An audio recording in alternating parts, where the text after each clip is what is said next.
Okay, so we're going to start with confidently setting boundaries. And what I mean by that, and you all know this, I have emotionally threw up all over all of you much of my life. Like I didn't really have a sense of boundaries and what it meant to even ask, I've got some really heavy stuff going on today. Do you have the emotional bandwidth to help me work through this or not? No, I just called and it hasn't really been to the last year and a half that I've really learned that language.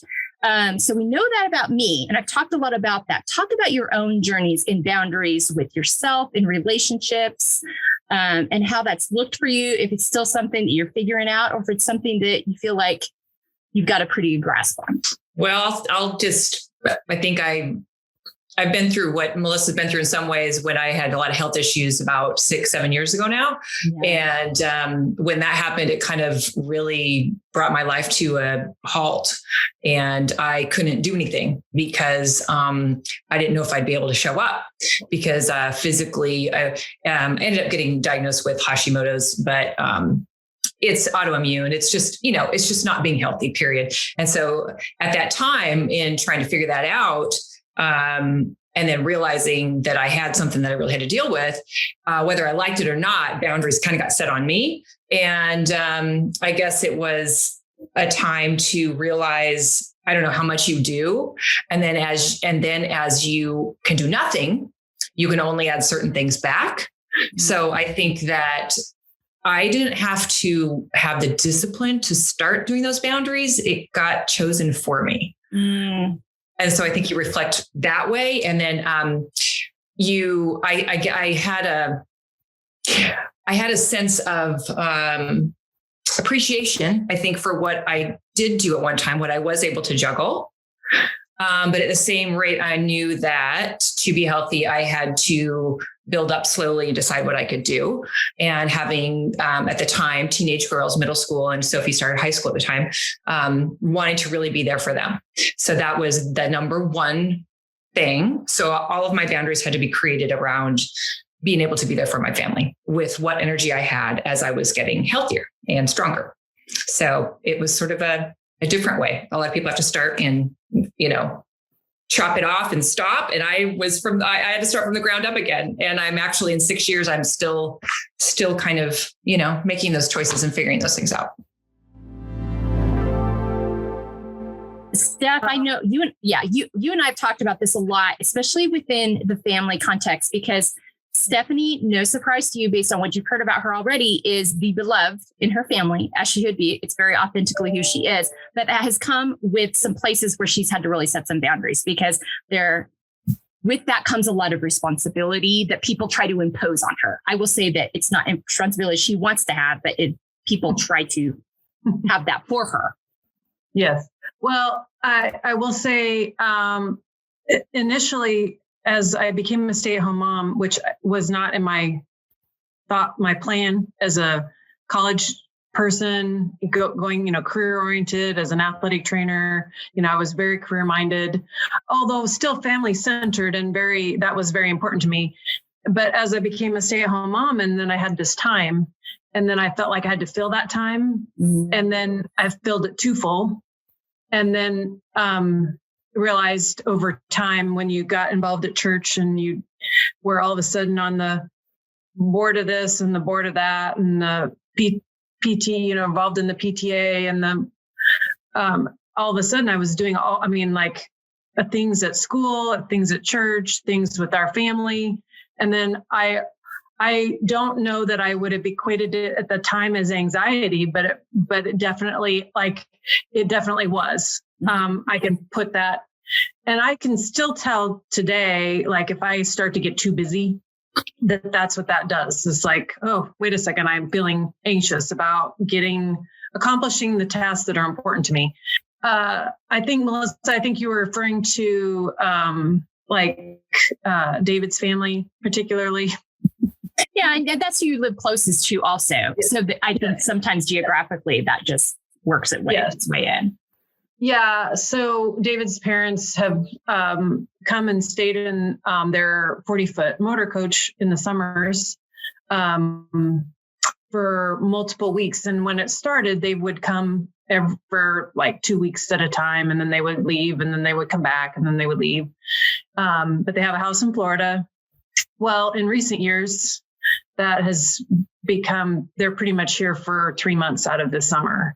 And so, and the older they get, the more dependent they are on me. I'm the connector, I think is how I would put it. Yeah. I'm always coordinating things between our families, and I didn't realize till what a drain that is on me. And that's something I love, but also something that is challenging to me. So,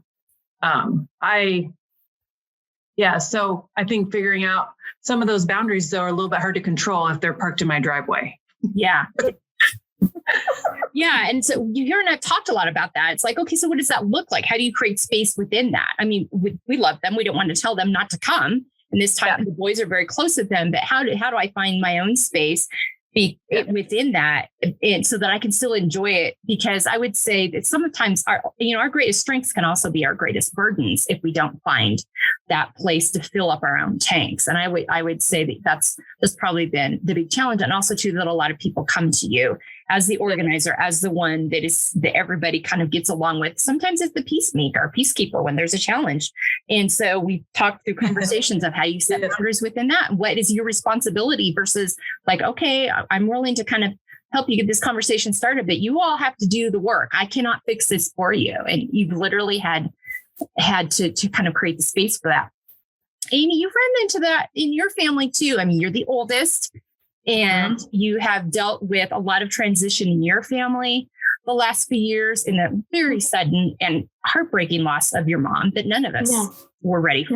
Yeah. And at the same time, Tony, like not even 2 seconds later, Tony loses his mom. I mean, Amy and Tony had a 6-month span of thinking their moms would be there for years to come, to having no moms with them, and having these dads who really didn't know what to do with themselves in this very sudden happening.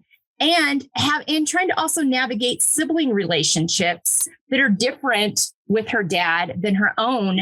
And her and I'm like, that's not your responsibility. That's your sibling's responsibility. You cannot fix all that for them. Kristen and I've had this. I mean, we've all deal with our siblings in different ways and having to navigate what's ours and what's not ours. Amy, Stephanie, and I are oldest. Kristen's a second daughter, but I would say you're an oldest in a lot of ways, because just of the family dynamics. You act as an oldest. I mean, my husband's the youngest. He acts as an old. So you kind of been, so we've all had to Amy, talk to me about that, because you had to deal with your own grief, but you were also trying to help all these other people with theirs. And how did you create space? You've had your own anxiety stuff that you've had to deal with. So talk to me about that. Yeah, that was, it's funny today. And when I was in church, right in my notebook, I wrote the date down, and it's like, today is 6 years since my mom passed away. And I was like, oh, wow. I didn't even, think about it, until I saw that date again. I wasn't, thinking about the date, but yeah, it was really interesting. I mean, with my mom's, quick illness, and then with my mother-in-law passing away 6 weeks later. That was tough, because they were both really the rocks, in our family. And, the boundaries that, Tony's an only child, so he had to deal with all that, himself. And I mean, and it was a blessing in disguise, because going through it together was awful, but it was really good too. I mean, for our relationship in a lot of ways, because we understood each other. Yeah. And so that was a big deal. And so, it was hard. I remember, I thought a lot about that conversation you and I had about just trying to figure out, my siblings and their relationship with dad and my relationship with dad. And I'm the one that, tends to reach out more, but we've had some good conversations since then. And I'm learning a lot about just letting go. And I kind of call myself a recovering people pleaser / people fixer. And I'm really working on not doing that, and remembering that there are certain things that just don't really need to involve me, and it's not my problem. And I just need to focus on what I need to focus on. And so I never really had a lot of issues with my family and even in Tony's family about boundaries. I mean, I'm really thankful for. Nobody's really, been issues. And even with my dad, going through what he did and my father-in-law, they really, it was a struggle, but it also was, it wasn't really pushing the boundaries. I think for me, my boundaries really have been a lot myself.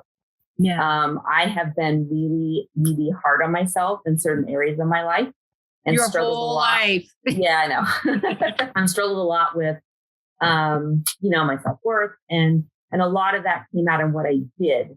And then the biggest thing in my adult life has been my job, and I had to learn to give myself grace, and that took, till about the 30th year of teaching, and I learned along the way, but it was a struggle because I was just so hard on myself. And I had to learn what that good enough is good enough. And I share that with my kids, especially my son, who's an overthinker. Mm-hmm. And being in college, and he's trying to, navigate his way through. But I had to learn that myself too. And I had this last year and I didn't know it was going to be my last year of teaching, but I had this last year of teaching. And I was teaching this class that I really did not feel that I had the ability to really do a good job with it. And I was like, why am I teaching this class? Why do I have to do this? And it was really interesting because I really feel, and I can totally see it, God had a plan because he put me in that position, and he gave me, it was a senior class, and it was last period of the day of the seniors. And I'm like, oh my Lord, what am I doing?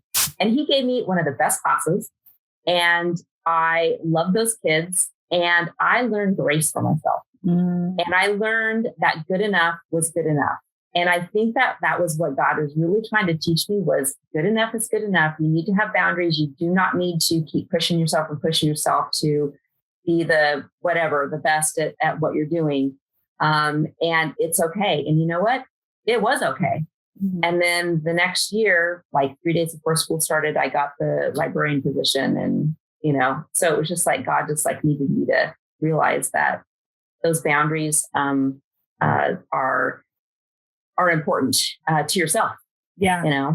And so that's probably my biggest area of boundaries. And in the last year too, I think there's been a little bit with boundaries as far as with all the craziness going on. And I'm learning with certain people in my life, I've had to sort of step away because it was a lot of negativity and just talk about the same things over and over again. And so that's been a good thing for me to realize that I don't have to put up with this. I don't have to listen to this. I can kind of step away and not have to deal with that. So, and I think we've all four had to deal with that in our own ways. So I think that's just, and just learning the importance of that. And, I've learned to say, I'm going to love you from afar. I love you, but, beating this same dead horse in this way that you're going about it is not serving each and feeling in either of us well. And that's okay. And we're just, stepping away. So thank you for bringing that up, because I think that's very, very contextual to what we're dealing with right now. How to prioritize self-care in your life and what it looks like for you, because you are all of us, all four of us are human givers. It's what we do. It's in our DNA. It's probably why we're drawn to each other. We are very inherently human givers.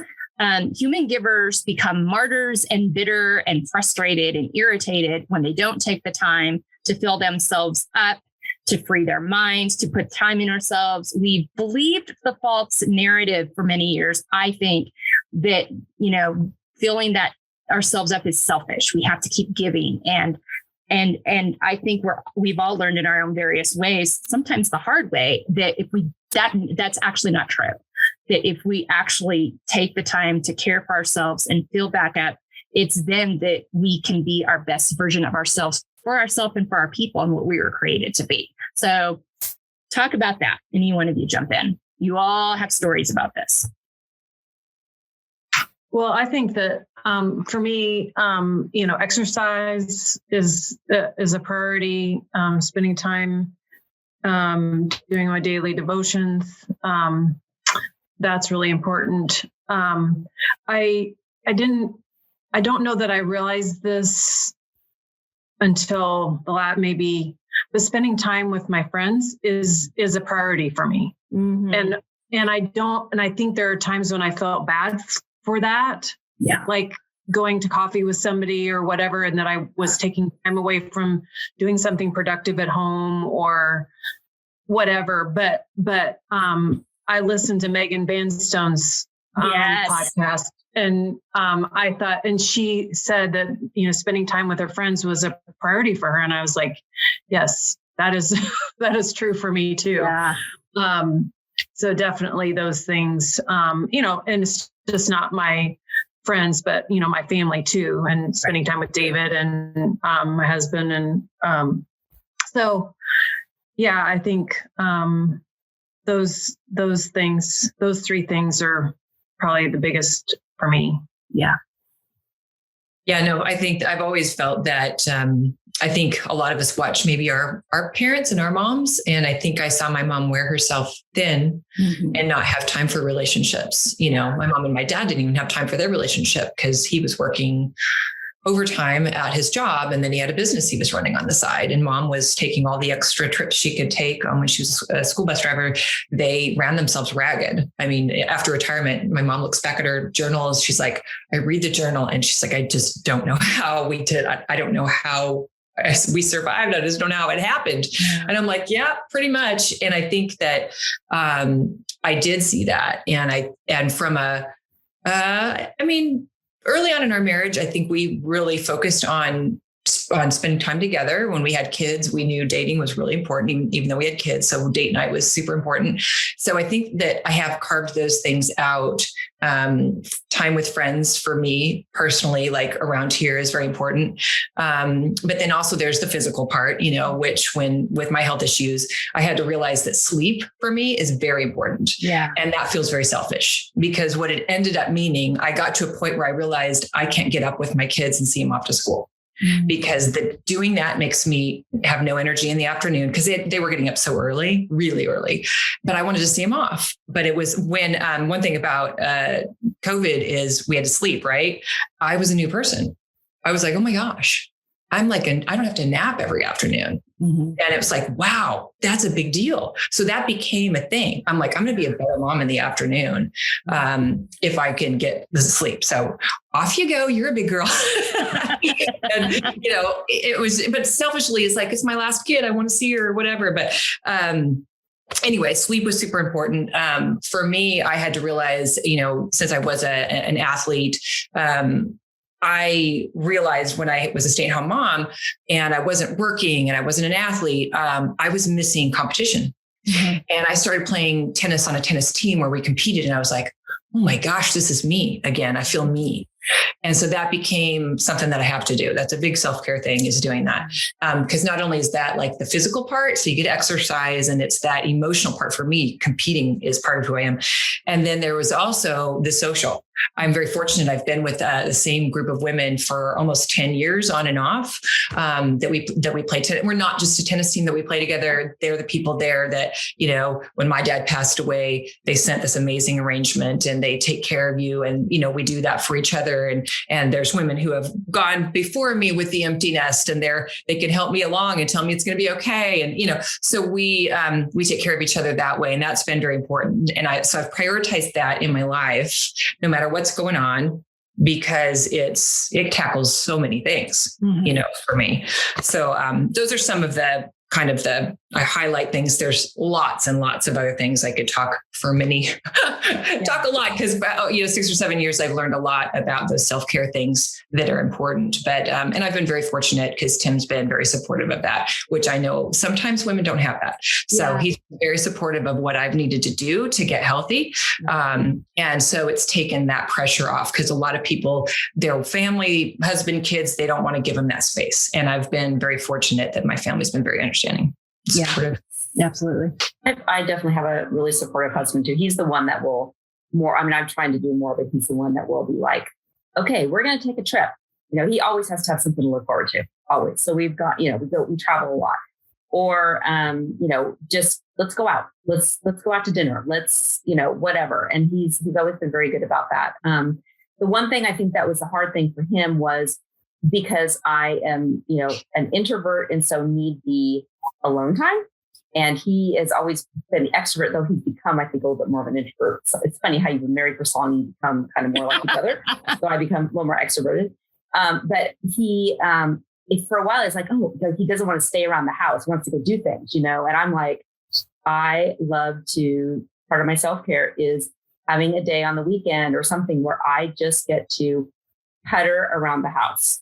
And he's like, he's starting to do a little bit more, but he has a hard time with that, like just sitting and doing nothing. And as my son-in-law and I coined it, puttering with a purpose, whatever that purpose is. But yeah, we were like, he helped me come up with that. And so it's what I need. I need alone time. I need to be able just to relax and stay at home if I want to.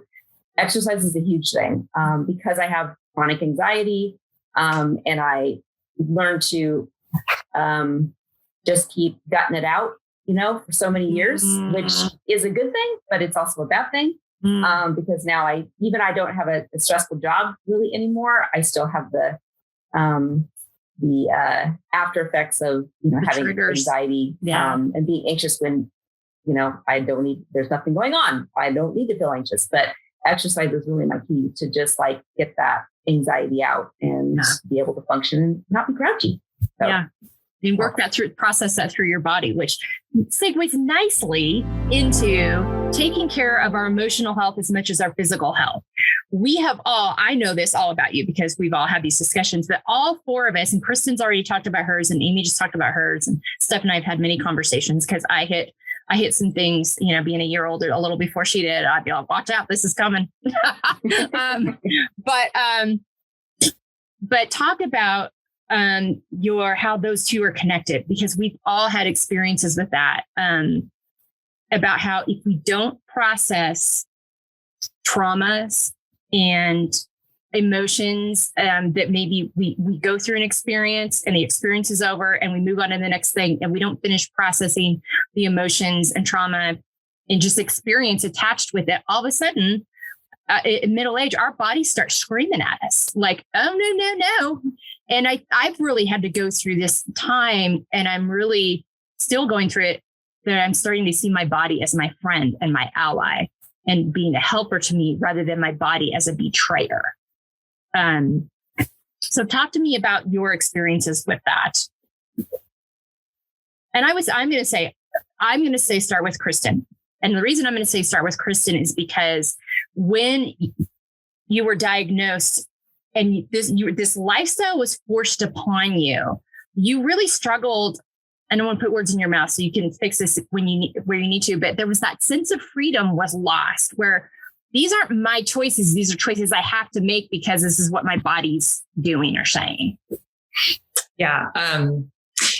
It was frustrating because it meant in order to get better, I had to do a lot of things nutritionally, which was very hard. So we had a very busy lifestyle. Kids were just starting to take off with all the travel volleyball and everything. And trying to take care of myself when we were traveling like that was really difficult. And the one area that I am not creative is cooking and all that. I don't think about food, and I just, I like to eat. I'm a foodie, but I don't like to make the food. And so when I had to really take care of that aspect, it was very difficult for me. I just couldn't get creative in that way. And so food became a real problem for me. And so I remember when this is so funny. But when I was in a restaurant and I was just starting to get to add a couple things back, and I think it was, I could try a tomato or something. I'm just going to say tomatoes and I can't remember. So I ordered a side of them. And I think Tim took one off the plate, and I was like, don't, I was like, it's the only thing I can eat, and you're eating my tomatoes. And it was ridiculous. I had to excuse myself and go into the bathroom and call somebody who had dealt with the same issues. And I had to have her talk me literally off the ledge and get me back into, the restaurant and at the table and stop crying over tomatoes. I mean, what it had done to my brain was so ridiculous. Fast forward, I ended up getting a lot better, but I was still trying to get to where I needed to be. And then we had a mold situation in our house. All of a sudden, now I'm diagnosed with mold toxicity, and I felt like I was back to square one, and I was mortified. I was able to find another doctor that helped me deal with that. And she identified, you have a problem with food. And I didn't feel like my body betrayed me, but I felt like food did. And I felt like food was not my friend, and that I couldn't make it be my friend. And other people could create these amazing recipes with these healthy ingredients. And I'm like, that's just not me, and I can't eat, and food's my enemy. And so she definitely recommended that I go see a counselor specifically for that. And she told me what kind of counseling to get. And so it was good. It was like, no, you got to deal with this. And I knew it was there. I just didn't have the tools to deal with it. So that was a real help to me that she guided me in that way. And that's only been a couple of years ago. So it's sort of like another stage of me getting healthy. You know, we dealt with the hardcore, like the physical stuff. And so this emotional part, like you were saying, Melissa, that you felt like your body betrayed you and you're feeling like it's more your friend. You know, I've got to get to I'm much better with my relationship with food, and we're still, I'm still working on it. I'm still not a great cook, but thank God there's a lot more there's a lot more accessibility to healthy foods than there was even 6 years ago when I started doing this. So that's mine is I would say, but I can't tell everyone, oh yeah, I did it and I'm here and I've arrived. I'm working on it, but and I'm trying to not pass it to my kids, which I probably can't help doing that, but at least I'm honest about it. So I'm like, I'm sorry if I screwed you up in that way. I'll pay for your counseling. Well, you've had to release control of that, though, because you would have to get really frustrated. And, we would talk a lot because Kylie, my middle one, had an autoimmune situation that she had dealt with since birth, that she's actually now, because of a series of healthy dietary choices and therapy and relationship with her body, she doesn't show any autoimmune in her testing anymore. But she had to do, like, junior year of high school, she just had to do all these things that were just absolutely miserable, and she was just pissed off about and just didn't want to do any of them. And so Kristen was dealing with that with one of her daughters at the time. And I'm like, listen, you just got to like kind of pull back, because the more you are on them, the more they resist it. And you got to release that. Because I think you and I both dealt with a lot of guilt about what we could or couldn't do for our kids. I'm like, all we can do is the best we can. And we are learning how to do these things and navigate these things. And it wasn't modeled to us. I mean, the generation before that wasn't okay. It was very much, I think, and one of you said, maybe Amy said earlier, pull up the bootstraps, kind of here we go generation. And we, our bodies, and I think part of our belief system is just like, no, we're going to stop that narrative, but also releasing the control and realizing that our kids have to kind of learn that narrative on their own. We can't do it for them. As much as our intentions are to try to spare them, sometimes you got to learn on your own and release that and set that boundary and put that. I feel like you're modeling that, by doing it yourself. Exactly. It's like, I got to take care of what I got to take care of. And hopefully you're inspiring them by taking care of it. Absolutely. Just like I said, I saw my mom work so hard, and in retrospect, I hate that she didn't have time herself for more relationships and time for that, So I guess if I see that from there, I don't think she saw it. She was just working her tail off, trying to make things work for the family. But I think we can look at our parents and maybe how they did things and realize that it's not our words as much as what we do. And so it's like, I'm very honest. I'm like, girls, I'm sorry if I haven't been the best example of the food relationship thing, but let's just say what it is. And that's what it is. And, I'm working on it. And, I'm just open with it. And I think when it's out in the open, then I don't feel like I'm sending negative messages, because we're talking about it, and hopefully they have more tools to deal with it and they don't get to where I was. Well, and I think too, all four of us in our own ways, because we were athletes, because we were very active, we all had pretty high metabolisms in the day. And we've all had series and years and times where we could eat wherever the frick we wanted to. Now, Kristen leads the league in being able to eat whatever the frick she wants to. And Amy's nodding her head figures. You guys are going to laugh because Vivian at her volleyball match this week had to eat Chick-fil-A tenders in set 2. And the girls were dying. They're like, she's eating Chick-fil-A in the middle of the match. And I was like, Subway sandwich foot long right here. At the end of the bench. I do remember.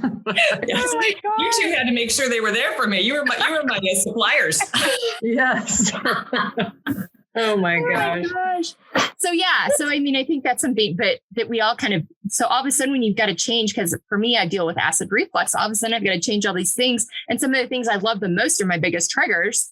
And, but also recognizing that it wasn't just physical. It was in that, for a lot of years, I was treating my stuff as just physical. And it wasn't until the last 2 years that I tapped into the actual, this is actually emotional and unprocessed trauma and it's triggering these things. So, so Amy, you talk about that and how you kind of walk that route with anxiety, because Amy's not a person you would look at and think, oh, she's got anxiety. She's very chill, like on the surface, and very calm and very composed, very, but also very competitive. So talk about that, because that's not something. I want to dispel the myth that, people could probably look at me and say, Brady's like, you are a chronic worrier / anxiety. I'm like, no, I'm not. There's a lot going on in the world. There's a lot for me to be concerned about. I wore it on my sleeve. Amy, not. And Steph too. So you're next, but Amy, talk about that.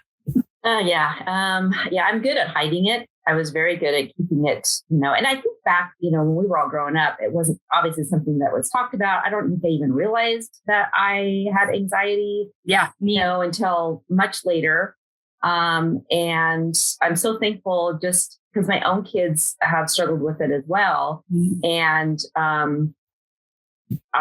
it's been good to be able to, share my struggles with them and help kind of talk them through it. And because it's something that my husband does not get, because he's never gone through that before, but but they know that mom has, and I've tried to be as open as I can. Like, hey, this is things I wish I would have known, or I wish I would have done differently. And these are some things that have helped me.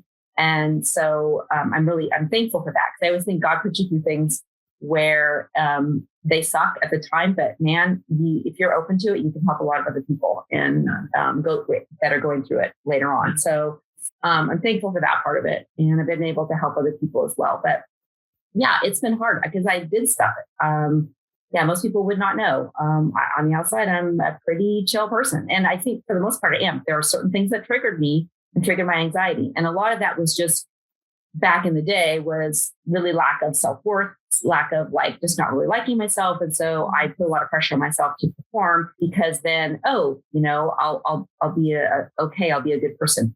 And it didn't come from my family. It was just me. And, I can't blame it on anybody else except for myself. And so that's been definitely a long process, but my body, my massage therapist a couple of years ago, she's like, your body is more tense and in worse shape than some of my whiplash victims and accidents. And I'm like, oh, well, it's stress, it's anxiety. That's where I store it, is in my body. And I've noticed that over the last probably 5-6 years. Mm-hmm. As you get older, of course, you're going to have aches and pains, but a lot of that is the stress, the anxiety, really careful. I get really sore easily, and I have to, learn to stretch, and I have to exercise, and I have to, take better care of myself. And I also really try with the emotional piece to allow myself to not put myself down for emotions that I have. I'm not a real emotional person, but I allow myself to, okay, I feel anxious, or I'm feeling angry, or I'm feeling whatever. Allow myself to have it and be there in that emotion, but then don't stay there if that's an unhealthy place. And that's advice I try to give to other people too. It's okay to feel that. It's totally normal. Don't beat yourself up for feeling something, because I think that just triggers your anxiety more, because you feel like, oh my gosh, I can't feel this way. So, and so it's learning to do that. It has been a good thing for me too. And just, my big thing is learn to just give yourself grace, and good enough is good enough. And and the worrying, there are certain things that trigger me, like it triggers all of us. But I heard somewhere that worrying is, it's like a waste of energy, because you're expending a lot of energy and you're getting nowhere. Yeah. And it's like a rocking chair. Yeah. That's kind of what worrying is. Yeah. And I really like that, and I've shared some of that with other people, and my son is like, I share some of that with him as he's dealing with some of this stuff and this overthinking and everything. And he shares that with his friends at college, like some of these like momisms, he calls them. And he thinks I'm the one that's come up with these. It's like, let him think that. So wise. I'm like, yeah, I did. That's a good thing. Yeah, absolutely. Cole, run with that. That's right. Go with it. Yeah.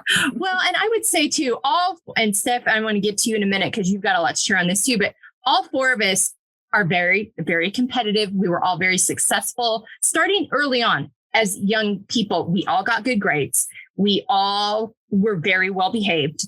We all were good, very good athletes. And so with all of that came a lot of praise and adoration. Oh, you're so nice. Oh, you're so, you're so smart. You're so fast. You're so talented. You're so this. And so within all that, most people didn't mean it, but that all of a sudden you start building this identity around all those things. And then you get to a point in life where those things aren't a part of your life anymore. So you just move it into that next thing you're doing, which your job, being a parent, both. And it's instead of just, and at some point it hits you like, oh, geez, I've got a serious identity. And because we are in a culture that fosters that. And so I think it's really hard to not be that way. I don't know anybody. I know very few people that haven't had to at some point walk that out with themselves. The good news I'm seeing is I think that our kids' generation are doing that a lot sooner. They're recognizing it sooner. Some of it is from seeing their parents like us, walk it out much later and like, hold on a minute. We are not going to do that. But I think that's a lot of what happens within that is just the way the culture is built from that standpoint. And so, but thank you for sharing that. Did you have a turning point, Amy, where it was just like, I got to get on this. This is a thing. I think I've always had a turning point. As I've gone through it, when I started realizing what it was, spent a lot of time just praying about it. I think it was just a long process. And I think it was one of the things that really kept me close to the Lord. Mm-hmm. And I think that I kind of equated to whatever Paul's thorn in his flesh was. We don't know what that is, but I kind of equated it to like, okay, that's just going to be what I'm going to have to deal with. That's the thorn in my flesh. And it's what keeps me close to the Lord. And so it's just been a long process and trying to train my mind. And I think the last 5-6 years, it's gotten better. I mean, it's definitely a lot better now. But I had a love-hate relationship with teaching. I loved it because I love working with the kids. I had some great relationships with kids and I really liked what I was doing. But then I also had a hate relationship with it because it was so anxiety inducing. Mm-hmm. Because I was an introvert, I had to be on all the time. Mm. And that part of it was really challenging for me. And I never realized that, when I went into, all these things you don't realize until later, like, oh man, this is why I'm so stressed out all the time, Yeah. And then putting all that pressure on myself to perform and to do, the best I could. But I learned to let go of some things, in the last few years. Yeah. So I think I'm really that last year that I told you about, that God just put me in that position of, yeah, you know what, this is what you're going to teach. And then I'm like, okay. And, I learned a lot of grace for myself. And that was a good thing. So. Yeah. You identified another thing too that I think is really important is we have a tendency to identify emotions as negative or positive. And emotions are emotions. We were we were created by a God who gave us bodies and emotions to feel things, to let us know that we were feeling something, to let us know something needs to be processed or dealt with. They're actually all our friends in various ways. It's what we do with them that does or does not become problematic. And so it's not the emotion itself that's bad. We've created this negative connotation. So when we feel a certain emotion, sadness or anger, we're like, oh, that's bad. Why am I feeling that way? I'm so blessed. I'm so lucky. I'm so privileged. I shouldn't feel those things. No, that's just all part of the game. We all feel them. But if we don't process them in a healthy way or respond to them in a healthy way, they are going to become a problem. So I think that's a lot of it too. All right, Steph.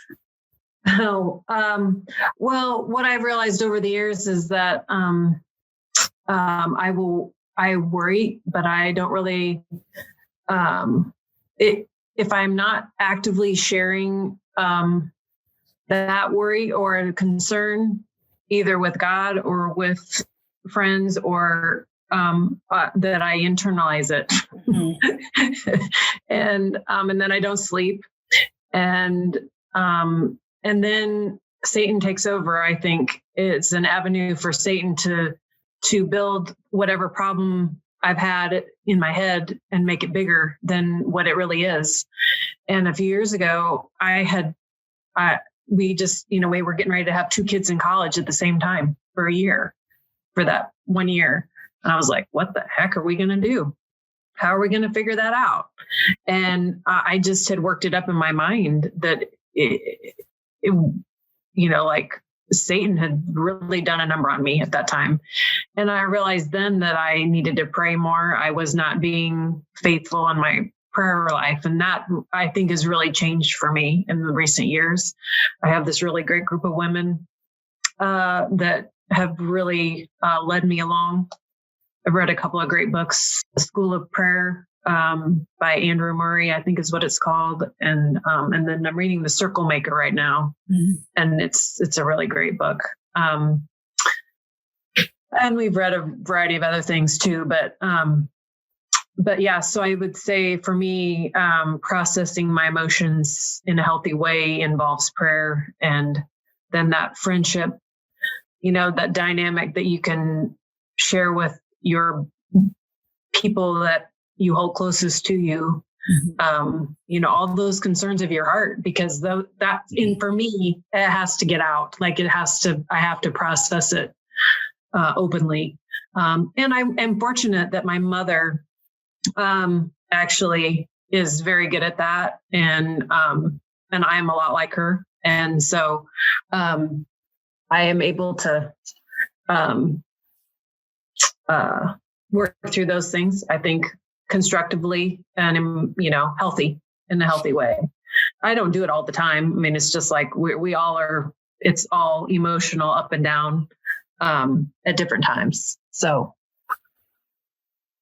Yeah, I think that one thing I appreciate is we all have all 4 of us have various faith walks, but there's a difference, I think, sometimes for women in faith, where sometimes we get stuck and we just sit there waiting for God to do something. And God's throwing all these things in front of us that we can do, these people, these paths, these choices, and we get stuck and we're kind of like the person in the boat that's waiting for God to save us. And there's ships going by and, people going by and planes going by, and they're sitting there and they don't take any of the things that are being presented to them. And we are the ownerships of our lives, and God will provide things for us, but God cannot move that for us. We have to take the initiative to create the relationships, to get the therapy, to do the exercise. The resources are there, and I think that sometimes women, especially faith-based, and I think it's sometimes the faith world has done that to us a little bit, in that we feel guilty if we do those things and get the therapy and get the help, because, well, you have God, you shouldn't need that. Well, no, God has equipped these people to help us and be there for us. And so understanding what our responsibility is and taking the steps to be healthier, to be stronger. So thank you all for your vulnerability and sharing of that. How can we support ourselves and other women in living unapologetically? Because women have more of a tendency to apologize for everything that's going on. Oh, I'm so sorry you had a bad day at school. You don't have any control over your kid's bad day at school. I mean, and so also too, kind of raising each other up and being for each other, and not not, being, none of us are wilty flowers by any stretch of the imagination. We all have pretty strong voices, but just talk about your journey and living unapologetically and supporting other women in doing so. And, Amy, Kristen and I are all, mothers of girls in various ways. Kristen and I just girls, but I would tell you, and Kristen grew up in a family of girls. Kristen's got girls all over the place. I grew up with all brothers, so I feel like having girls was my relief that I got. Steph has a sister, but then raised boys, and then Amy gets to do both. But talk about that, in terms of living unapologetically as a woman and how that's modeled to your daughters, not only your daughters, but also to your sons. Steph, you go first. I guess I just tried to be me and try not to pretend to be somebody I'm not, I guess. And I've done that with my boys. God knew what he was doing when he gave me boys because I don't think I could have, well, that's not to say I could have handled it. I would have been fine with girls, but some of my girls would rather live with you than me. I think that I guess I would. I have a keen sense of awareness of people's emotions around me, and so I could with people we encountered like in baseball and in, mostly in athletics because that's what my kids were involved in. I could tell what something was wrong with somebody. Mm-hmm. And so I think one of the ways that I think I try to help people and other people in my life is by connecting with them and reaching out to them and talking to people. Giving them a door to walk through.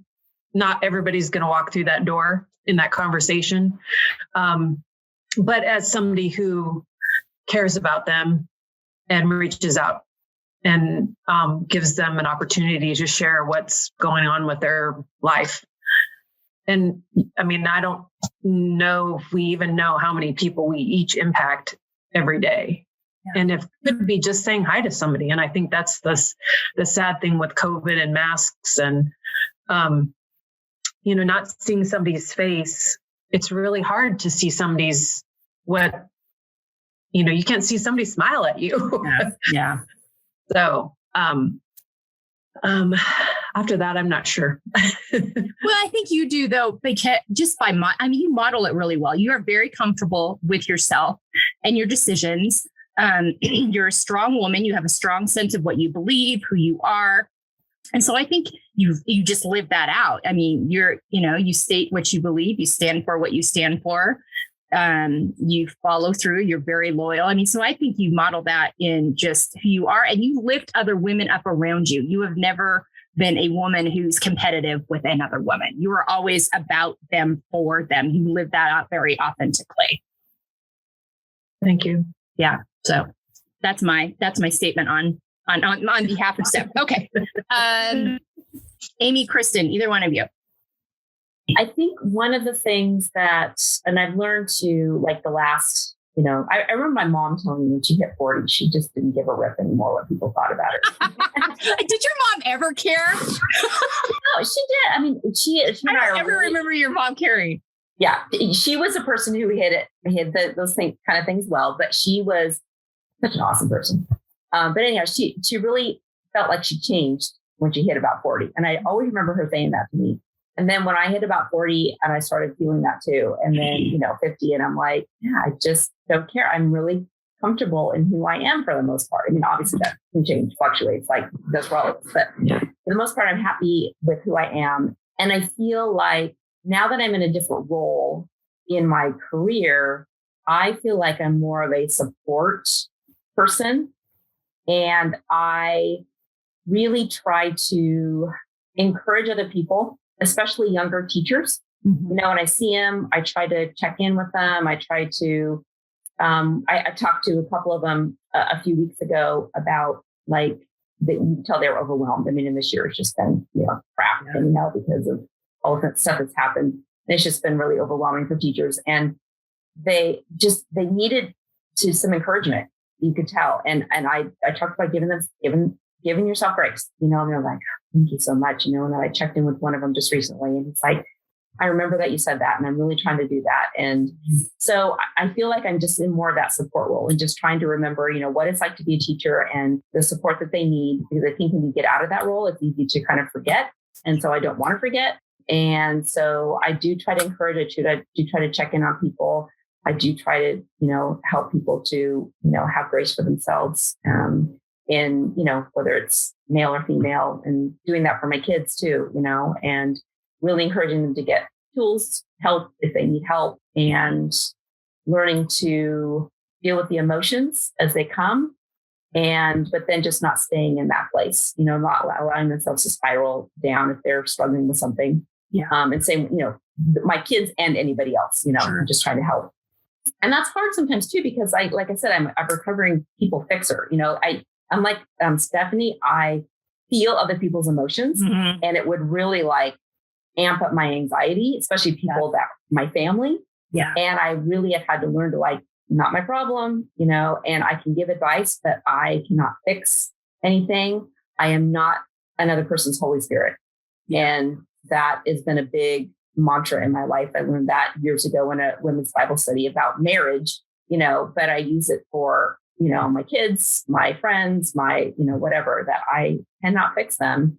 And I can pray for you. I can give you advice, but, you have to make those steps yourself. So, yeah. Yeah. Well, and you have Megan, who's a very strong, your daughter went through, she went to the Air Force Academy. She's a badass. So talk about that too. Just having that strong daughter. Yeah. Yeah. I'm going to tell you, and she's probably going to listen to this podcast because she listens to your podcast. She's like, when are you going to do it, Mom? But yeah, I will tell you, I have been super blessed with both my kids. They have been really easy kids, and we don't know what we did. We feel like it's them, but, and especially having a girl. I have, friends will say, oh, amazing girls. Oh my gosh, and I'm like sitting back here going, actually, she's waiting for the shoe to drop, and it never dropped. Yeah, no. And it's like, yeah, it was a piece of cake. So, but yeah, I've always been super proud of the fact that she has a lot of confidence in herself. Obviously she struggled with different things as well, but she's always been pretty comfortable in who she was. Mm-hmm. And so I think that's made it easier for her to kind of navigate life through the ups and downs. And so I just try to encourage her. I always try to just be not focus on, your appearance, your weight, your whatever. I really tried to not focus on that kind of stuff and just let her be who she is. Yeah. And I think that did pay off. Obviously it wasn't perfect, so yeah, being a mom of a daughter has been awesome, and she's a pretty amazing young lady. So, and same with my son, and he's a pretty amazing young man. So we're very blessed. Yeah, so. Absolutely. Good parents. Steph, you were going to say something to Amy and I interrupted you. You were talking about being a supportive person, kind of a supportive role. And I feel like I fill that role for a lot of people in my life. Mm-hmm. But with that, the follow-up becomes really important. Just like you said, that you were checking in on somebody. And I found that those people that you're not as close to, it's an intention, being intentional in that supportive role and how important that is. And to follow up, if you took a meal to somebody, if you checked in with them again, hey, how are you doing? Do you need something else? Or, whatever that looks like. And it's different for every relationship and everybody that you come across. That's a really good point. That's the follow-up I'm not always great about that, but that follow-up is super important. All right, Kristen, Beth. Well, I put encourager, I guess, an inspirer on my thing because I was just kind of born that way. I remember being in the library when it was, your class would have library time and you get to go pick your book out. And if someone was struggling, I'd be like, I think you'd like this book. How about this book? How about this one? I think you'd really enjoy it.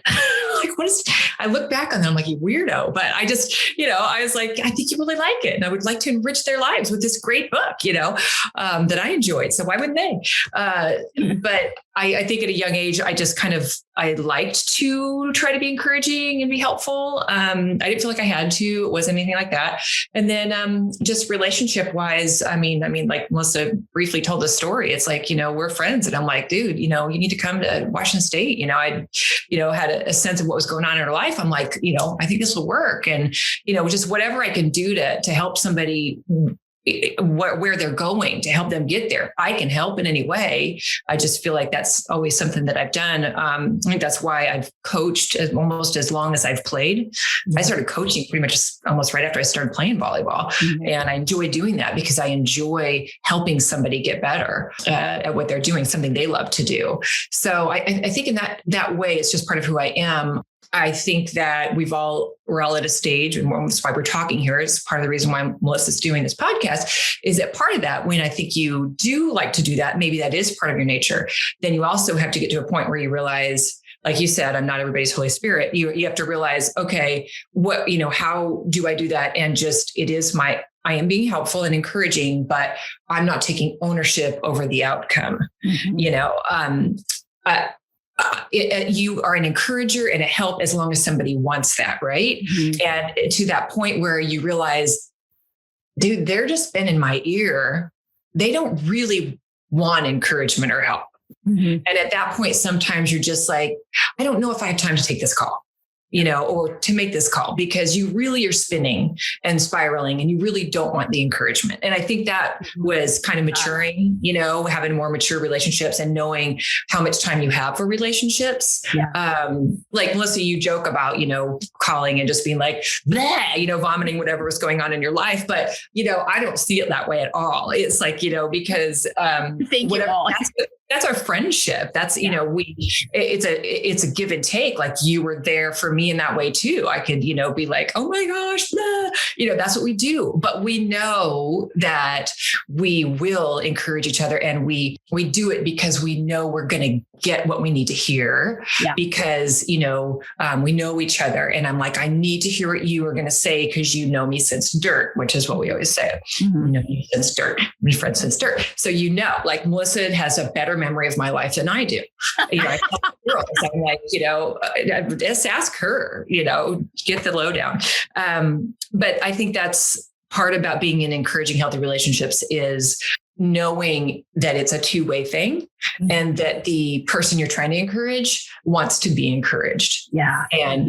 And knowing, and I think because of the stress of our lives in the last 2 years, we've all had to trim off some of those relationships. Yeah. And we're like, I can't do that, love you from afar. There are people that we've had to do that with, and that's good. And that's helps you to put more time and energy into those that need you. Yeah. Mm-hmm. Well, and you talk about that back and forth. And I think for me, as a mom of daughters, Kristen and I have all girls. And so we get all girls all the time, and they're strong, capable, great young women. The kind of awakening point for me where I was stepping into codependencies, one day Sierra and I were talking, and she's in college at some point, and she just wanted to be heard. And she's like, Mom, I don't need you to fix this. And I was like, okay, that's where I've crossed the line. She didn't need me, because sometimes they just needed to be heard, to kind of hash it out within themselves. And so we can sometimes be encouraged and supported by just showing up in that way too, and releasing that responsibility of fixing and patching and repairing and peacemaking, and which we've all had various times where we've had those roles in various, relationships in our lives. The importance of setting and coming back to your why in everything you do. And what I mean by that is, we all of us have a reason that we're motivated to do something. For me, the podcast, the why was, I want women to start talking about these things that we've been told historically that no one has time to talk about. They're not appropriate to talk about. I want to open the conversation. Let's have these conversations. Let's be vulnerable. Let's be authentic. Let's not be afraid. So that's my why. That's an example of a why. So talk about the why in your life, and how you, when you're not sure when to say yes or no to something, how that helps you frame that, because we all get asked to do things, and all these different things are good things. None of us are being asked to rob a bank. So how we differentiate, and it kind of goes back to that boundaries conversation and bringing the why in, and in determining what you're going to say yes and no to. Well, for me, it's always been about my family, because it's kind of been the priority. And I felt like God put me in a place that, in a position to help raise the boys. And so it was a learning process to start with. As I said earlier, getting over involved to too many things. But that's what I go back to is, okay, how does it impact the family, and our time, what I have available. And just for instance, so Jesse's senior year is this year. So I was working part-time. I'm still working part-time, but I offered to work from home. And because I just wanted to be available, I wanted to be able to go to college visits without worrying about work. I've just finished a stint as for our Council for Academic Excellence. I was chair for 3 years, and I was on the board for like 7 years. I was going to say, for 3 years, it feels like 100, but. Well, I was on it for 7 years, I think. Okay. 6 or 7 years. I feel like you've been doing that forever. Yeah. So, but I led it for 3 years. And fortunately, my time was up. I reached the statute of limitations. But I was asked to do a couple other things. And my why was like, it's going to be a senior year. I don't want to be hindered by things. And I guess that's the biggest thing is to focus on your priority, and then make decisions based on that. And it's your health. How many things can you say yes to and still, exercise and spend time in the Word and do all the things to really stay healthy. It takes a lot of time. Yeah. Especially as we get older. Whew. Yeah. I think all of us are super similar in terms of, definitely about our families. We're very committed to our families and our relationships, our husbands. So that's definitely what the why has been.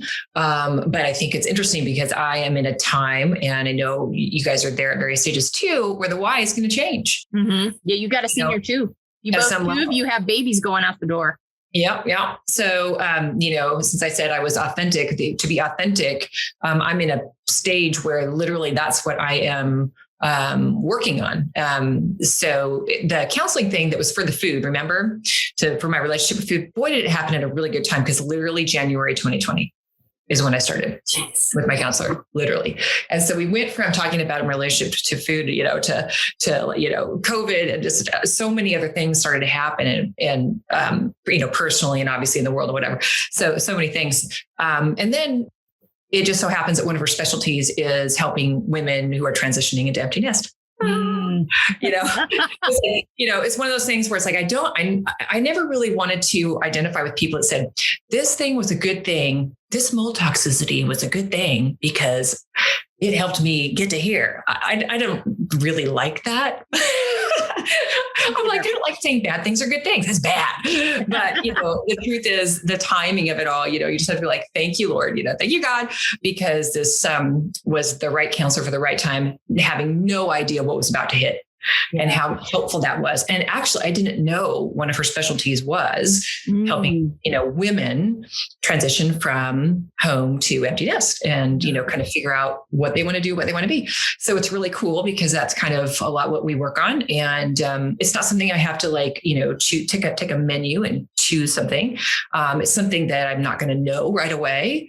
And I know that it's changing and evolving. We've got a lot of different dynamics happening that can make, that will impact what that is. So I'm just being, I am being patient, trying to be patient and just listen and, see what presents itself and, that's where, you're just kind of praying that as different things have happened at the right time, that I will know kind of what this looks like when I need to, and not try to put too much pressure to say, you got to figure it out. You got to know your why. I might not know for a while, and that's okay. And approaching it very open-handedly.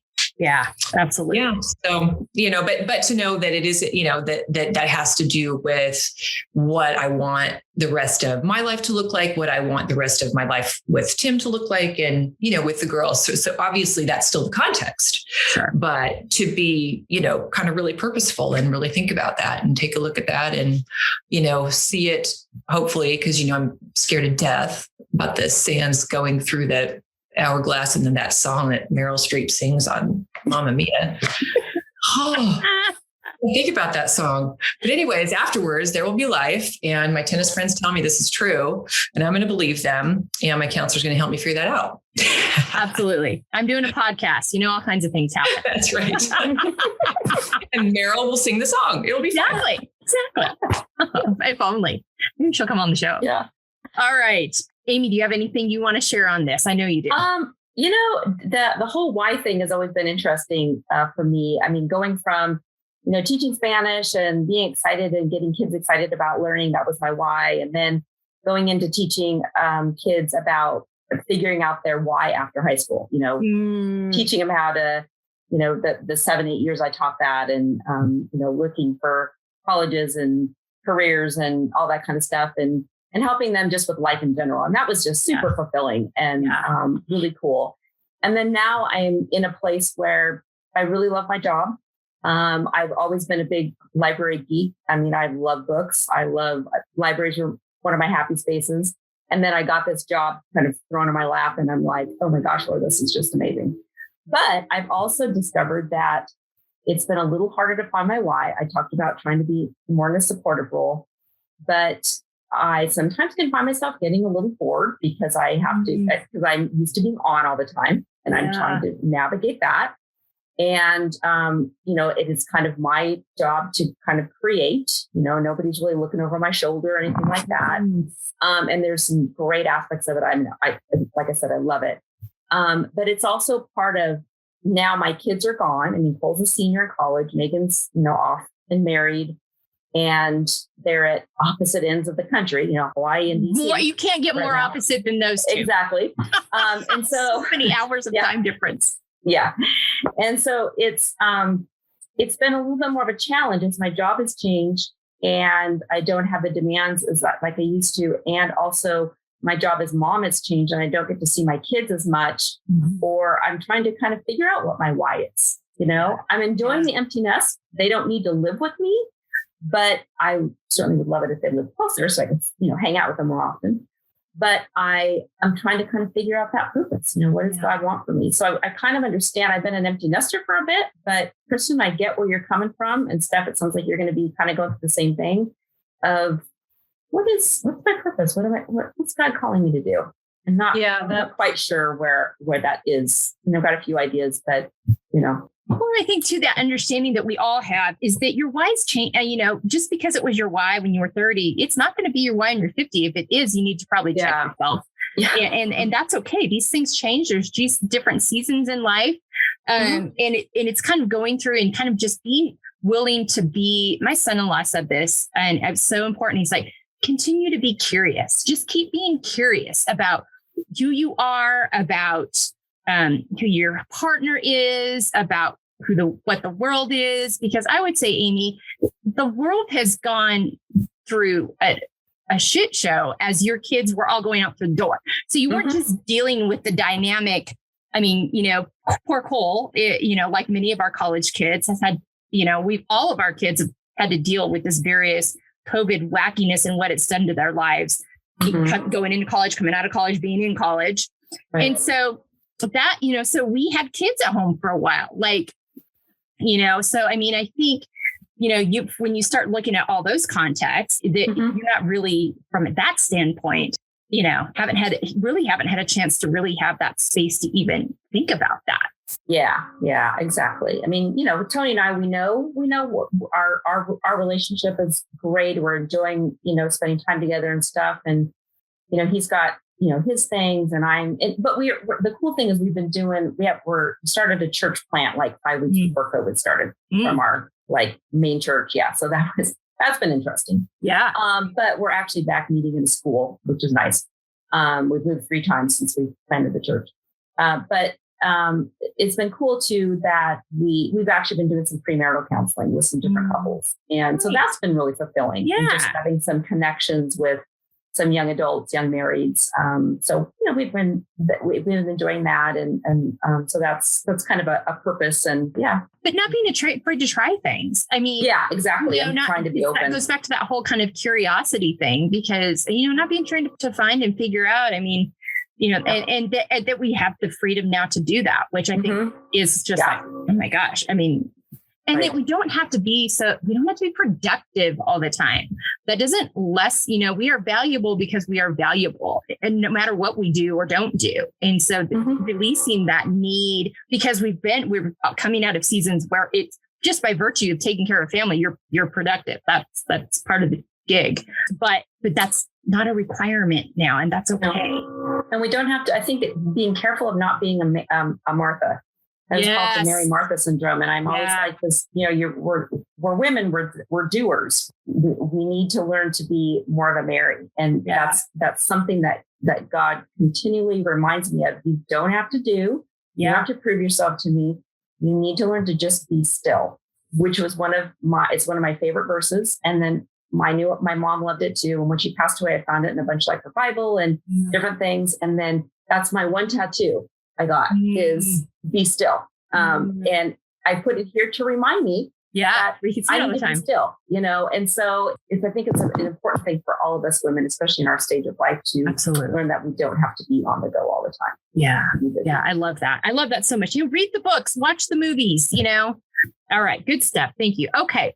And this kind of goes pretty seamlessly into the next one, but living out of our own expectations versus expectations of those around us. Talk about that. Because our worlds have plenty of expectations for us.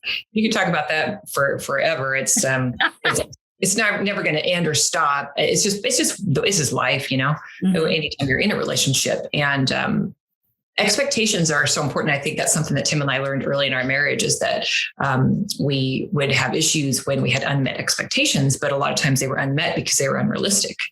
You have an unrealistic expectation of what your weekend should look like, because, and we're dealing with that now because he works in Tampa. And so then I don't see him 4 days a week. And so then if we have a weekend, it's like, you want it to just be perfect and special. And that's, you work it up to be something that it can't be. So that's one thing about expectations. It's in a relationship is just having realistic ones to begin with yourself. Yeah. Okay. Yeah. And then when you feel like that other people have unrealistic expectations of you, it's just how to communicate that. And I think in a healthy way, because obviously I think we all maybe saw our moms a little bit, and maybe we saw it in ourselves a little bit. We do the martyr thing.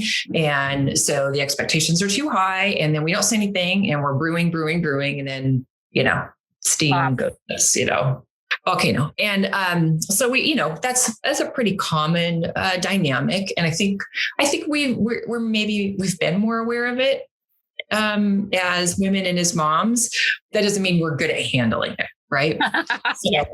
Yeah. Because trust me, I can tell you things that I've done where I've not done a good job with that. And then I've exploded, and that's not healthy and good. But yeah, I think that it's being able to communicate that. And here's something else. It's communicating that and being okay if the person you're communicating it with doesn't get it. Yes. Because they might not. We take nothing else out of this today. Absolutely. Especially those people that aren't practicing that in their lives themselves. And again, going back to, it's not our responsibility to make them understand it. We don't owe them that. Yeah. Really, really good point. And I think another thing too, within the relationship dynamic, and this is another smart thing that I think Tim said, my son-in-law, something that he said that I really stuck out to me is that, and Sarah might have said it too, so I better give them both credit, is that if they're uncommunicated expectations, they're just hopes, because people can't meet expectations they don't even know about. So you can't call them expectations. They're just hopes of what you hope will happen. I thought, oh, that's super smart.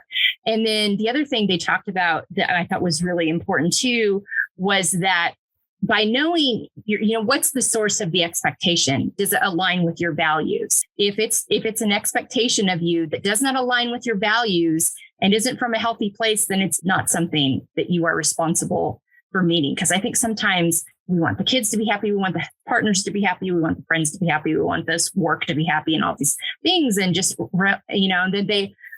Because we're built that way, a lot can be asked or expected of us, and us understanding when the expectations are not from that healthy place, they don't align with our values. And also that communicated piece. I thought that was like, oh yeah, you're right. They're not communicated. You can't really call them expectations.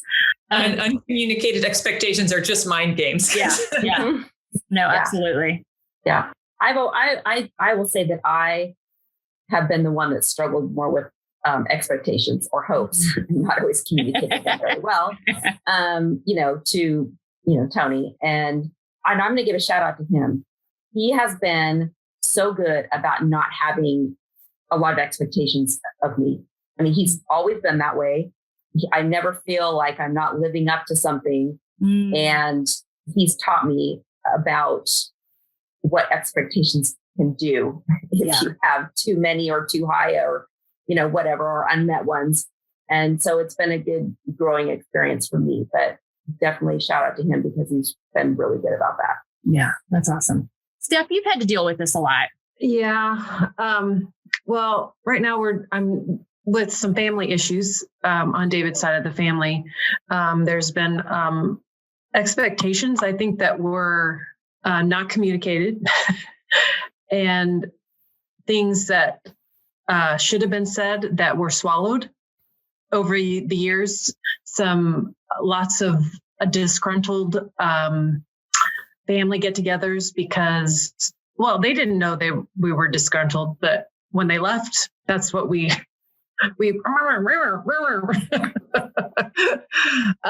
and so I guess over the years, I'm just starting to figure this out, I guess, is that when we have unrealistic expectations of people, we set ourselves up to fail and to experience just being disheartened by people. And I think my nephew and I have had some very serious, long conversations. And because of COVID, this all kind of escalated.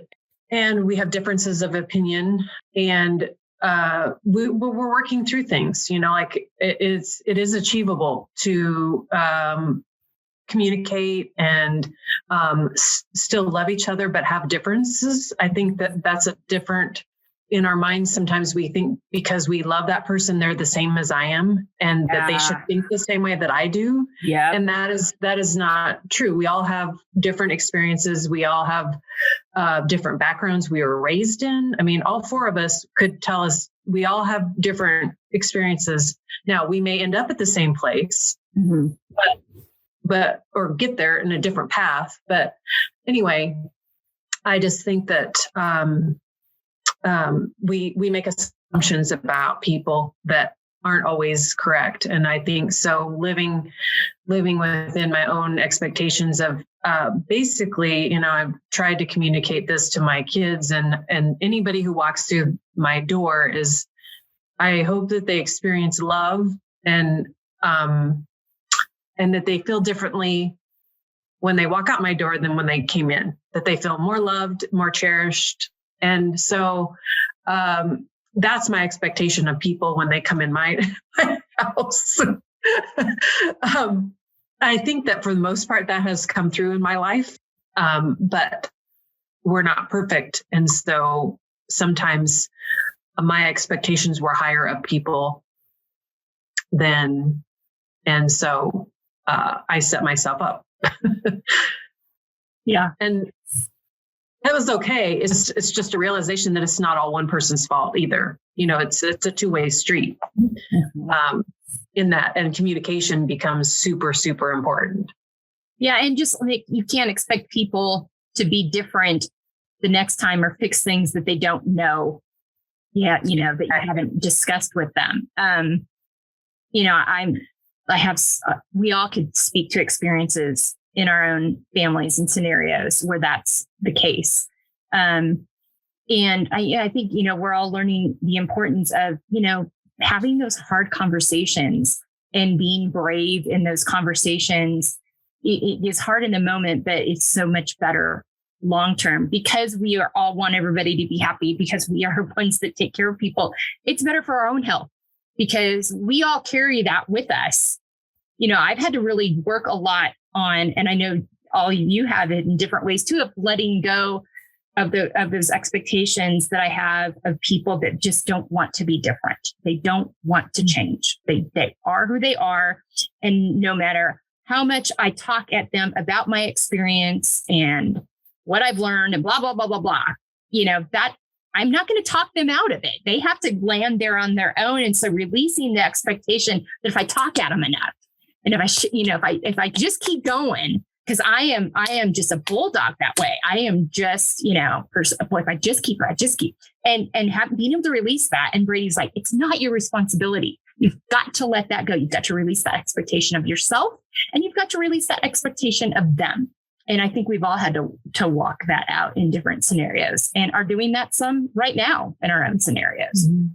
Mm-hmm. And going back to that, that boundaries piece, and it goes right into our next topic of cultivating healthy relationships with others.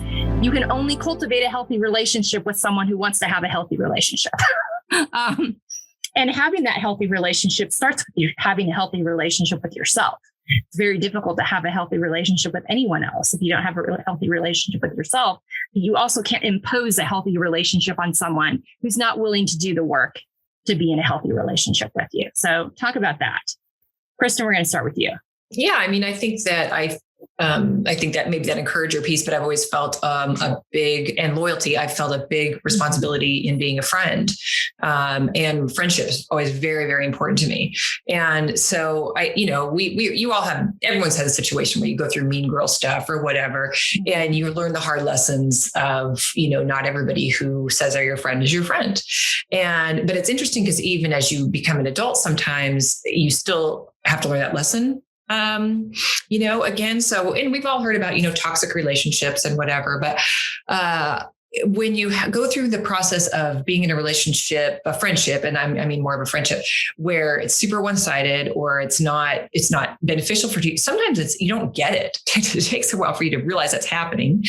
And one thing, I had just a really helpful friend at one point in my life, and there was a relationship that was going on that was just like literally I was having physical issues like migraines. I'd never had migraines before. And all of a sudden I had migraines and I was experiencing this stuff. And I didn't realize it was this friendship but this person said a friend will show themselves friendly.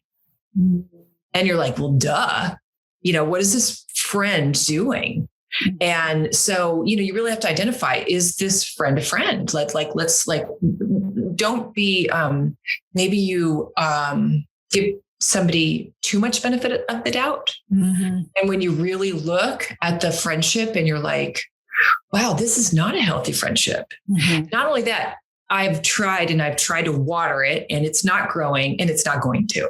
Yeah. And you just have to, you have to walk away. So I think I did get to learn that. And again, it was painful, but you learn that. And so I think in my adult life, I've really been picky about friends. And when you have that toxic person, my toxic radar, goes off pretty quickly. Mm-hmm. And so you're no. And so there just have been different people in different circles. And when I know that toxic person, I'm friendly. It's not that I'm not friendly, but I'm like, you stay here. Yeah. You're not in my inner circle and you won't be. Yeah. Because it's just too important.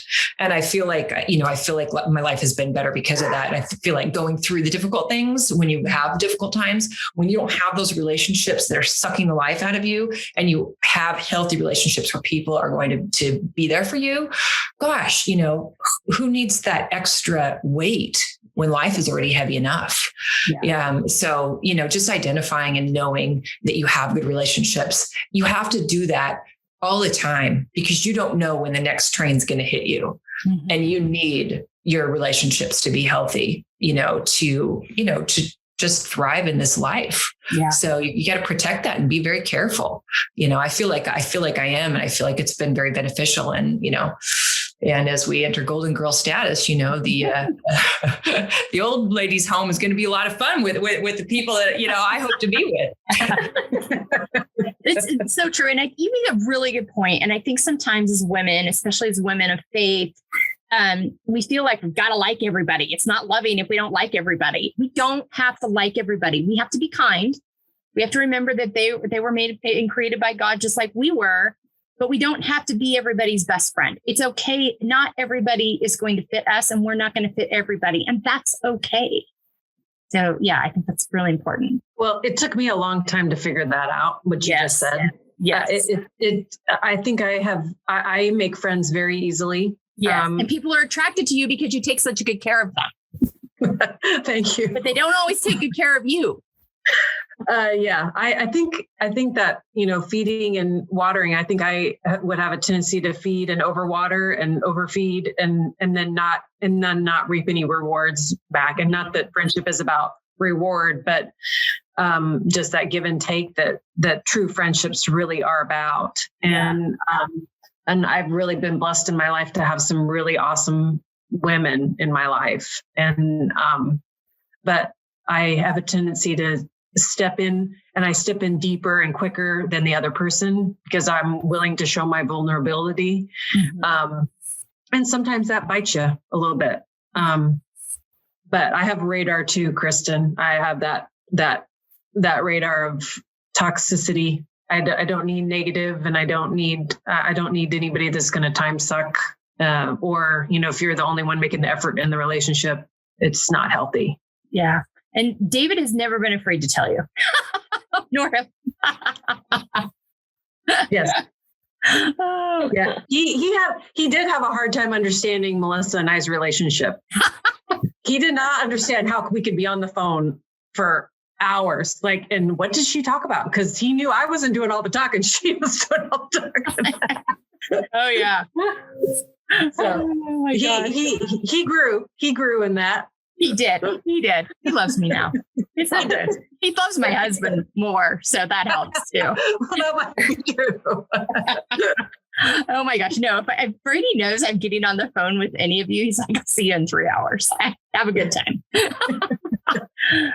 Well, Amy, talk about this too, because you've had some friendship things over the years where you have been the giver and the giver and the giver. Yeah, I think, you learn kind of like what, Stephanie and Kristen said, you learn about who the toxic people are, and you just have to learn to walk away from those relationships and stop watering something that's not going to grow. And so I have had to do that, over the years, in a few instances. And I think I've learned, even just recently, that I realize I have a great group of friends, and that we, really rely on each other. They've helped me to be vulnerable. I think it took me a long time to be vulnerable with a lot of people because I was just more introverted and just didn't want to, share too much of myself. But I have learned to do that. And that's definitely deepened my relationships with people. But I also know that I can be vulnerable with just certain people and it's okay. It's like you have these different circles. You have your little inner circle, and then you have another circle outside with people, and you're a little bit different with them. And then you have, more acquaintances kind of thing. And so it just depends on where that person is in my circle and where I'm going to go with them and how deep I can go with them, because there are people that I may have been friends with for a really long time, but it's been difficult to go deep with them. And if somebody's going to be in my inner circle, it's going to be somebody I can really go deep with, and to know what you're thinking and what you're feeling, and what God's doing in your life and in that sort of thing. So, but I think it's just learning to know who those people are, and also just in general, learning to let go. Like, I can't fix this person. It's not my problem. I'm not their Holy Spirit. And I can remove myself if I need to from that person and just give myself some distance, because it's just not a healthy situation for me to be in. How do you live out? So the name of the podcast is Finding Empowerment, Embracing Layers. And embracing layers is that embracing all those parts of us that we may or may not, aren't just the highlight reel, the parts of us, we've talked about a lot of those layers today. We've talked about our struggles that we've had with physical health, with anxiety, talk about, finding empowerment within those things and embracing those things about yourself. If you can't embrace the good with the bad, then it's not your true self. You have to see where because I think, actually, I think we all know this. We grow from difficult times. We don't necessarily grow from great times are great times, but we're not going to grow as much as when we go through the fire. And that's when we're going to grow. And so if we don't have those difficult times and the ugly layers in our lives, then we're not going to be the people we are today. Yeah. So it's important to embrace everything. Well, and those tools that you learn from that, that you just aren't going to learn other ways. Yeah, actually. And it's all part of who we are. You don't get who we are without all of those experiences. All right. Steph, Kristen.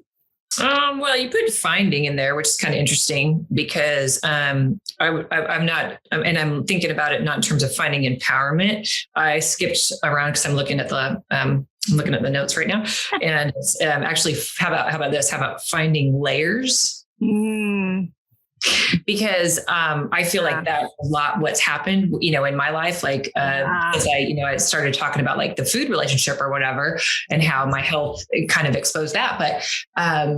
But then in like going through that counseling, it's pretty cool because you bring stuff up and you think that the thing is not the thing.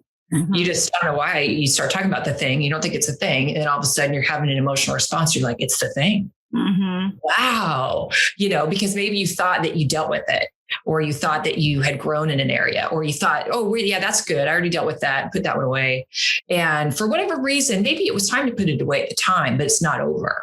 Yeah. Maybe because of the stage of life that you're in, there's another part of it, another layer of it that you need to deal with. Yeah. That you didn't need to deal with maybe 10 years ago, but you need to deal with it now. Yeah. And so I think that's what's kind of fascinating about this stage of life is realizing that there's so much more there, and seeing what that means, into knowing yourself, into growing, into being the person that you need to be, into your why, all that kind of thing. I guess I feel like that's where I'm at. I'm really kind of finding those layers of myself and really just, like I said, from being an authentic person or feeling that that's what I am, I'm just like, wow, okay, cool. I just didn't see that coming and just sit with that a minute and be okay with that. And I think I've always been okay with not doing what the norm is and being expected to do stuff. And in fact, if I'm expected to do something, I'm probably going to try to do something else.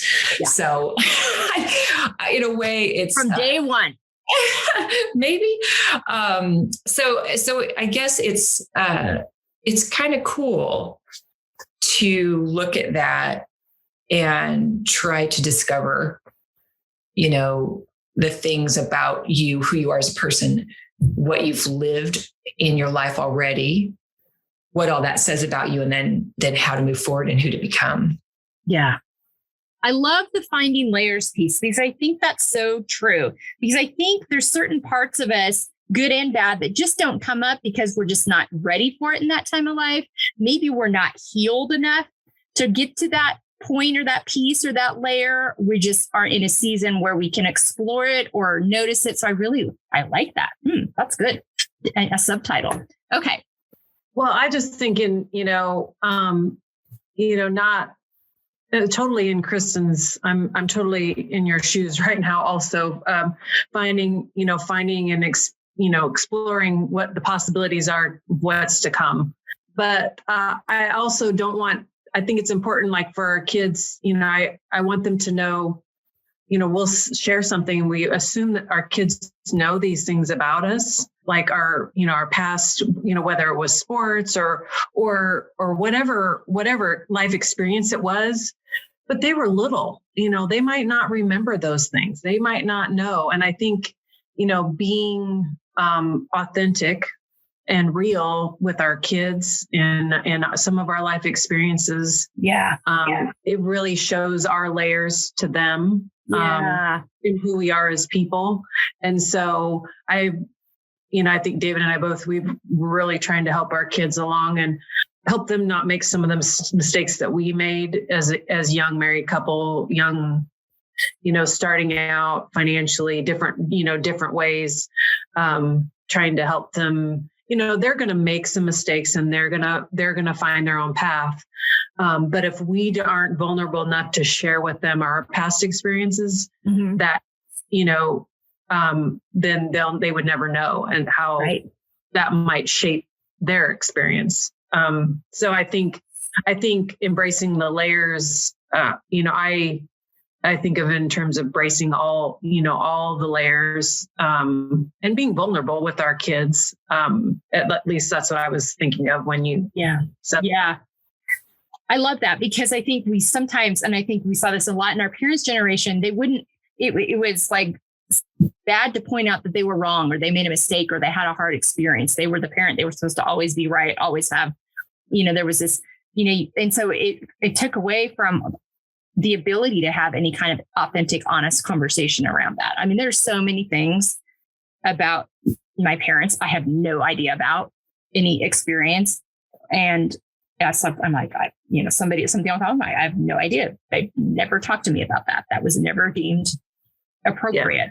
And, but on the flip side, we've been very honest and vulnerable with the girls, and they pretty much come to us with most stuff. There's not, Kylie especially. Kylie's an open book. But I mean, and sometimes their dad's like, I don't know if I wanted to know that.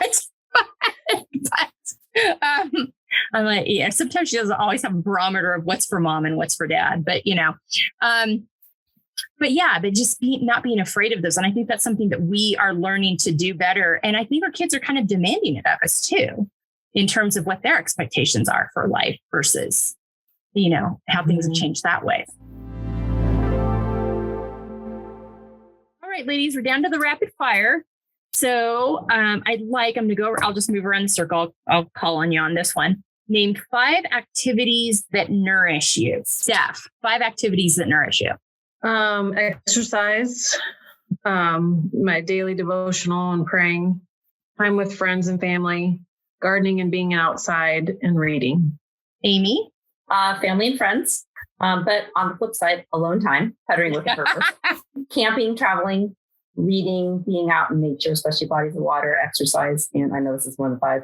And then, reading my Bible, spending time with the Lord, and praise and worship. And Amy and Tony love to go on cruises. So, oh yeah, my husband loves to go. I like them. I love them too, but he's like the cruise aficionado. Mm-hmm. You ever have any questions? Just ask.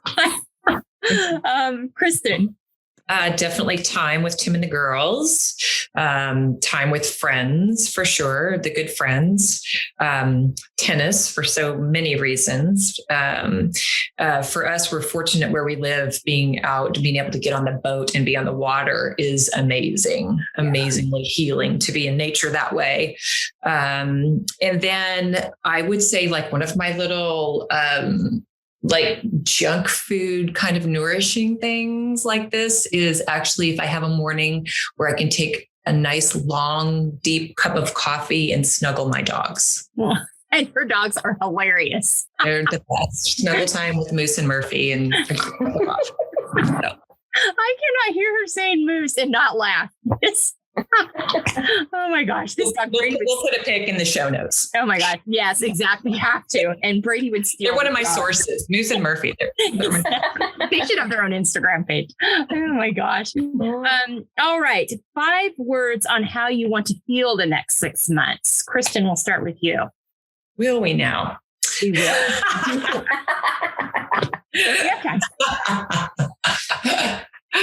Oh, I want to feel hopeful, energetic, grateful, purposeful, and peaceful. All right, Steph.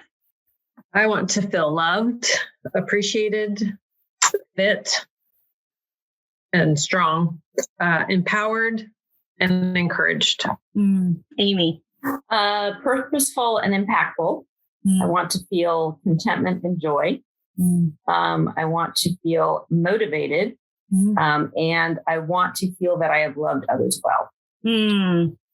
Nice. All right. Well, guys, you're welcome for getting to meet these women. So yeah, you can just continue to thank me in the Instagram when you get to see this episode. Thank you to you three, because, I've not so much joked about when I talked about this episode with my producer and editor and marketing person. I'm like, these are my ride or dies. These are people. I've lived all over the country. I continue to live all over the country. Someday I won't live all over the country, I swear.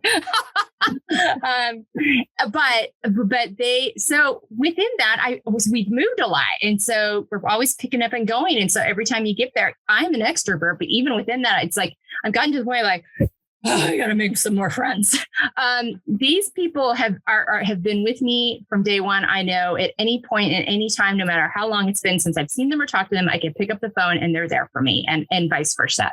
So thank you for that. Thank you for the gifts that you all are to me and that you are to the world and to your families and your communities. And remember, podcast friends, you can refer to the sources and the show notes to learn more about these wonderful ladies on the Instagram as well. And we hope you enjoyed this episode with us and getting to know these special people. And I hope you have special people like that in your life too, and that you make the time for that. These relationships are important. We're all moms. We all have various jobs. We all have partners and spouses and families, but you'll never be sorry about the investment you make in these relationships. They are important. Don't ever let anything or anyone tell you any differently. And we hope you have a great week.